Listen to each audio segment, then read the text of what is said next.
Sydney, Australia has offered to help the United States reform its gun laws after a successful 20-decade clampdown on firearms in the wake of its own worst mass shooting.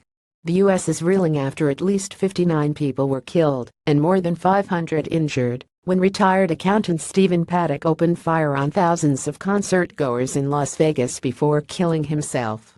The shocking tragedy has sparked renewed calls for weapons control, a sensitive subject in a country where the pro-gun lobby, the National Rifle Association, is a powerful political force.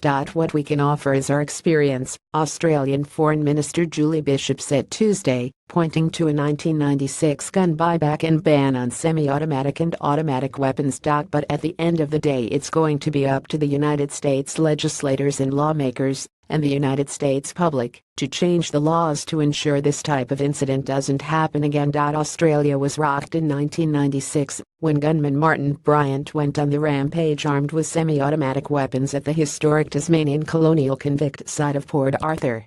35 people died in the massacre, a turning point for a nation that traditionally had a high rate of gun ownership. Then Prime Minister John Howard, a centre-right liberal, swiftly enacted tougher gun laws including bans on certain weapons, a minimum ownership age, and licenses. More than 600,000 weapons were destroyed in the aftermath, and while controversial at the time, gun control measures now have strong public support. In the first national amnesty since then, which started in June and ended last weekend, more than 26,000 guns were surrendered. While gun violence has not disappeared, there have been no further mass shootings, in contrast to the United States where they remain common.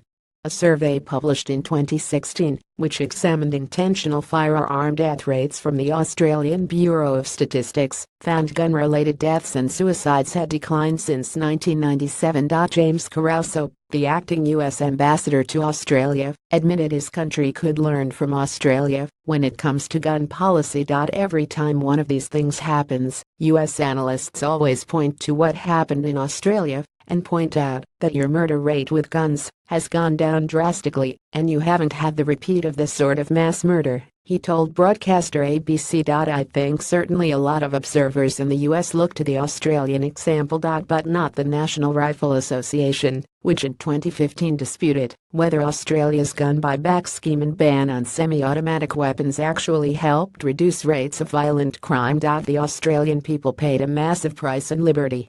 Their reward at best, an unexamined resolution that things were somehow better now, it said. Gun rights were, for all practical purposes, gone forever. All guns in Australia must now be registered, although many arrive illegally from overseas through organized syndicates, and tens of thousands of the weapons are still believed to be on the streets. Canberra set up a new border protection agency merging operations from the Customs and Immigration departments in 2014, partly to better prevent illicit arms shipments. Since then, millions of dollars have been spent on improved tools to detect illegal firearms in the mail or cargo, while a police anti-gang squad has seized 5,500 illicit guns or gun parts since being established in 2013. Despite this, the government wants to go even further to tackle the threat of extremist attacks and gangland shootings, with Prime Minister Malcolm Turnbull on Tuesday saying he planned to meet with state and territory leaders this week to further strengthen measures.